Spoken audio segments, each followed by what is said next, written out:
এই মুহূর্তে নজর রাখতে হচ্ছে মালদার দিকে। মালদা হাসপাতালে আগুন, হাসপাতাল চত্বরে রীতিমতন হুড়োহুড়ি, আতঙ্ক ছড়িয়েছে। ঘটনাস্থলে দমকল পৌঁছেছে। আরো একবার জানাবো, মালদা হাসপাতালে সেখানে আগুন লাগার ঘটনা, হাসপাতাল চত্বরে হুড়োহুড়ি, দমকল পৌঁছেছে ঘটনাস্থলে। আপনারা সেই ছবি দেখতে পাচ্ছেন, চারিদিকে ধোঁয়ায় ঢেকে গিয়েছে মালদা হাসপাতাল। সেখানের এই ছবি সামনে আসছে, এই আগুন চারিদিকে ধোঁয়া, কালো ধোঁয়ায় ঢেকে গিয়েছে চারিদিক। যে ছবি আপনারা দেখছেন, খুব স্বাভাবিকভাবেই একটা আতঙ্ক, হুড়োহুড়ি পড়ে গিয়েছে। কিভাবে আগুন পরিষ্কার নয় এখনো পর্যন্ত। হাসপাতালের ভেতরে এই অগ্নিকাণ্ডের ঘটনা, মালদার এই ঘটনা আপনারা দেখতে পাচ্ছেন সেই ছবি, চারিদিকে ধোঁয়ায় ঢেকে গিয়েছে। ঘটনাস্থলে দমকল পৌঁছেছে, আতঙ্ক ছড়িয়ে রয়েছে গোটা চত্বরে। মালদা জেলার হরিশ্চন্দ্রপুর গ্রামীণ হাসপাতালে আগুন, আতঙ্ক। স্বাভাবিকভাবে আতঙ্কিত হয়ে পড়েছেন রোগী এবং রোগীর আত্মীয় পরিজনরা। মালদার হরিশ্চন্দ্রপুর গ্রামীণ হাসপাতাল, সেখানে এই ছবি। কিভাবে আগুন লেগেছে তা এখনো পর্যন্ত স্পষ্ট নয়। আতঙ্কিত রোগী এবং রোগীর পরিজনরা।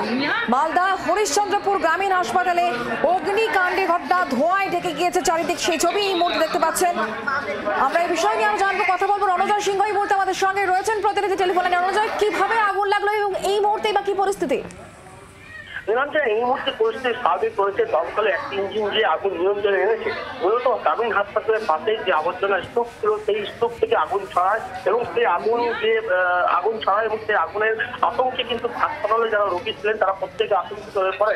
মূলত বিভিন্ন ওয়ার্ডে যেখানে প্রস্তুতি বিভাগ রয়েছে এবং বিভিন্ন জেনারেল ওয়ার্ড, সেখানে এই আগুনের যে ধোঁয়া তা কিন্তু প্রবেশ করে এবং তার ফলে কিন্তু প্রচুর রোগী কিন্তু শ্বাসকষ্ট শুরু হয় এবং পুরো ঘটনা গিয়ে কিন্তু এলাকায় আতঙ্ক ছড়ায় এবং দমকলে ইঞ্জিন গিয়ে ঘটনাস্থলে যায় এবং সেখানে আগুন নিয়ন্ত্রণে আনে। এই মুহূর্তে পরিস্থিতি অনেকটা স্বাভাবিক রয়েছে। তবে এই ধরনের আগুনের ঘটনায়, আগুন লাগার ঘটনায় কিন্তু এলাকা জুড়ে আতঙ্ক সৃষ্টি হয়েছে এবং হাসপাতালে যারা চিকিৎসক রয়েছেন তারা প্রত্যেকেই কিন্তু আতঙ্কিত হয়ে পড়েছেন।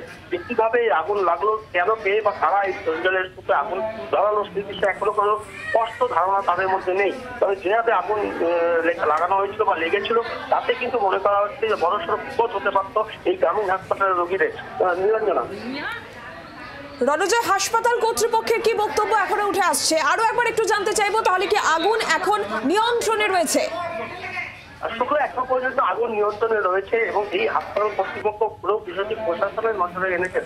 মূলত হাসপাতাল চত্বরে যে আবর্জনা রয়েছে, সেই আবর্জনা থেকে আগুন ছড়িয়েছে এমনটাই কিন্তু বলা হচ্ছে এবং চিকিৎসকরা বা যারা এখানকার দায়িত্বপ্রাপ্ত নিয়মিত তিনি রয়েছেন, তিনি পুরো বিষয়টি পর্যবেক্ষণ করছেন এবং এই আগুন কিভাবে লাগলো বা কে বা কারা এই আগুন লাগিয়েছে সেই বিষয়ে তার কাছে কোনো স্পষ্ট উত্তর নেই। যদিও তিনি আতঙ্কিত হয়ে পড়েছিলেন, কারণ যেভাবে হাসপাতাল ক্যাম্পাসে যেভাবে আবর্জনা জমা হয়েছিল এবং সে তার দীর্ঘদিন ধরে পরিষ্কার করা হয়নি এবং যে পরিষ্কার না হওয়ার জন্য সেই আবর্জনা স্তূপে কোনোভাবে আগুন লাগে এবং সেই আগুনের যে লেনিয়ান্সিকা, সেই লেনিয়ান্সিকা কিন্তু হাসপাতাল চত্বর প্রবেশ করতে পারত এবং সেইখানে দাঁড়িয়ে এই আগুনের যে ধোঁয়া উঠেছে, সেই ধোঁয়াতে কিন্তু হাসপাতাল চত্বরে এবং হাসপাতালের যে সকল ওয়ার্ডগুলি রয়েছে, মূলত প্রসূতি বিভাগ রয়েছে এই হাসপাতালে এবং শিশু বিভাগ রয়েছে এবং জেনারেল যে ওয়ার্ড রয়েছে, সেইখানে কিন্তু আগুনের ধোঁয়া ঢুকে যায় এবং যার ফলে যারা অসুস্থ রোগী ছিলেন প্রত্যেকেই শ্বাসকষ্ট শুরু হয় তাদের মধ্যে এবং এই অবস্থা দেখে প্রত্যেকে আতঙ্কিত হয়ে পড়ে। এই অগ্নিকাণ্ডের ঘটনা তাহলে রণজয়, প্রত্যেকে কি এই মুহূর্তে সুরক্ষিত রয়েছেন এবং হাসপাতালে যে পরিষেবা সেটা কি কোথাও কি বিঘ্নিত হচ্ছে এই মুহূর্তে? শুক্লা এখনো পর্যন্ত যেহেতু পরিষেবা যে অবস্থা আগুন ধরেছিল, যেভাবে ধোঁয়া ছড়িয়েছিল, তাতে কিন্তু পরিষেবা বিঘ্নিত হয়েছিল এবং এই মুহূর্তে পরিস্থিতি স্বাভাবিক করা হয়েছে। দমকলের ইঞ্জিন এখানে রয়েছে, দমকল কর্তারা ঘটনাস্থলে রয়েছে, ফলে তারা পরিস্থিতি স্বাভাবিক করার চেষ্টা করছেন এবং যে এলাকায় আগুন লেগেছে বা যে ধোঁয়া সৃষ্টি হয়েছিল, সেই ধোঁয়া হাসপাতাল চত্বরে যেভাবে ছড়িয়ে পড়েছিল বিভিন্ন ওয়ার্ডে, সেই ধোঁয়াকে তারা রিমুভ করার চেষ্টা করছে এবং হাসপাতাল কর্তৃপক্ষ এই মুহূর্তে পরিষেবা দেওয়ার চেষ্টা করতে, যেহেতু আগুনের ছড়িয়ে পড়েছিল এবং সেই কারণে এই আতঙ্কিত হয়ে পড়েছিল রোগীরা, রোগীর পরিবারের লোকজন এবং প্রত্যেকে ছোট শুরু করে এই আগুনের ধোঁয়া দেখে এবং তার ফলে কিন্তু একটি পরিষেবার ক্ষেত্রে, চিকিৎসা পরিষেবার ক্ষেত্রে ব্যাহত হয় এবং সেই সময় কিন্তু অস্বাভাবিক হয়ে যাওয়ার পরিস্থিতি অস্বাভাবিক হয়ে যায়। কিন্তু হাসপাতাল কর্তৃপক্ষ যারা রয়েছেন, চিকিৎসকরা রয়েছেন, তারা তৎক্ষণাৎ সেই বিষয়টি লক্ষ্য করেন। দমকলের যারা কর্তারাও রয়েছেন, দপ্তর তারা খবর দেন এবং দমকল দপ্তরের কর্মীরা এসে আগুন নিয়ন্ত্রণ আনে এবং এই মুহূর্তে কিন্তু পরিস্থিতি অনেকটা স্বাভাবিক রয়েছে। চিকিৎসা পরিষেবা পুনরায় শুরু করা সম্ভব হয়েছে। যেহেতু একটি প্যানিক সৃষ্টি হয় রোগীদের মধ্যে, সেই প্যানিক থেকে কিন্তু পরিস্থিতি অনেকটা অস্বাভাবিক হয়ে যায়, এমনটাই কিন্তু দেখা গেছে এবং এমনটাই কিন্তু হয়েছে। নিরঞ্জনা। রণজয়, ধন্যবাদ। আগুন আপাতত নিয়ন্ত্রণে আনা সম্ভব হয়েছে, পরিষেবাও ধীরে ধীরে স্বাভাবিকের পথে। আপনাদের শোনাবো বিএমওইচের কি বক্তব্য। পেছন দিকে আমাদের ওই বায়োমেডিক্যাল ওয়েস্টেজের রুম রয়েছে, যে রুমটার মধ্যে আমাদের হয়তো হসপিটালে যে সমস্ত গার্বেজগুলো হচ্ছে, ঠিক আছে, বিভিন্ন ডিপার্টমেন্ট থেকে বিভিন্ন জায়গা থেকে সেগুলো রাখা হয়। আমাদের নির্দিষ্ট সময়ে আমাদের গাড়ি, যারা বায়োমেডিক্যাল ওয়েস্ট ম্যানেজমেন্টের জন্য যারা আছেন এন্টাইটেলড, তারা গাড়ি নিয়ে আসেন এবং সেগুলো কালেকশন করে তারা এখান থেকে নিয়ে চলে যান। তারপরেও কিছু হয়তো গার্বেজ হয়তো স্টক হয়ে যায় বা কি জমে থেকে যায় কখনো কখনো অল্প স্বল্প।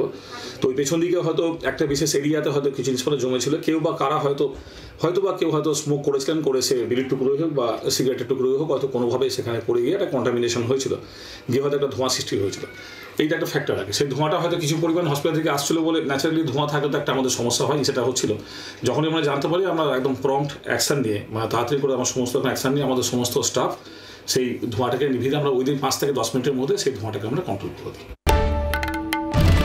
বাংলার আওয়াজ, বাঙালির আবেগ, জি 24 ঘন্টা।